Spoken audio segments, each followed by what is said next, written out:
Well, it's time for another review. So welcome back. Yep, we of course going to be reviewing Persona Q Shadow of the Labyrinth. This was released on the 3DS back in 2015 and focuses on a new storyline where the C's group from Persona 3 and Investigation team from Persona 4 meet each other to solve a mysterious labyrinth. So that's pretty much the synopsis.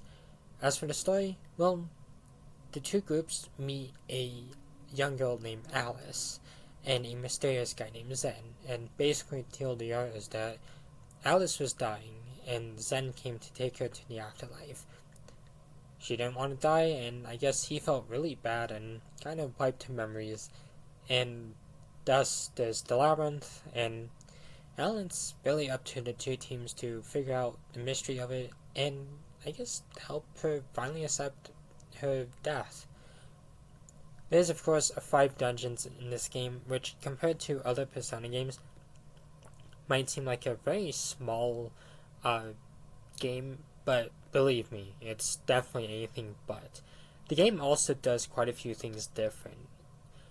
As well, the dungeon traversal is in first person instead of third person. You of course are you're of course having to navigate the dungeons by drawing a map, and there's a few other things here and there that really make it a unique experience. So, for the most part, this game's actually really good. It might be overlooked considering it was released late into the 3DS's life cycle. Believe us, we'll get to that other Persona game sooner than later. But both the C's team and Investigation team meeting up with each other is honestly generally a really cool thing, and it's great that they did it again because, well, they have previously met in Arena and Arena Ultimax, but it's also great getting to see them again and being able to play a RPG with all of the characters in it, aside from Katone. Unfortunately, Atlas does not care about her in this game. But overall, the game is really fun. The character interactions are really wonderful. The story was really great.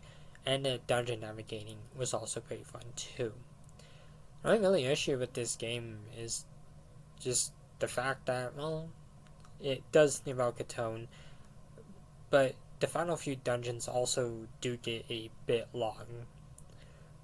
But overall, there's not much really bad about this game. It was an interesting spin-off that Atlas did, and hopefully we do see more games like this. Obviously, Persona Q did get a sequel, Persona Q2, New Cinema Labyrinth, which had the cast of Persona 5 in it as well. And graphic-wise, they kind of did, well, Persona Tactica kind of does feel like a spiritual successor in the visual department, but they haven't done any more of these since then, which is honestly quite disappointing. It's also sad that characters like Zen just never make another appearance in the game, despite being one of the coolest characters introduced in the series.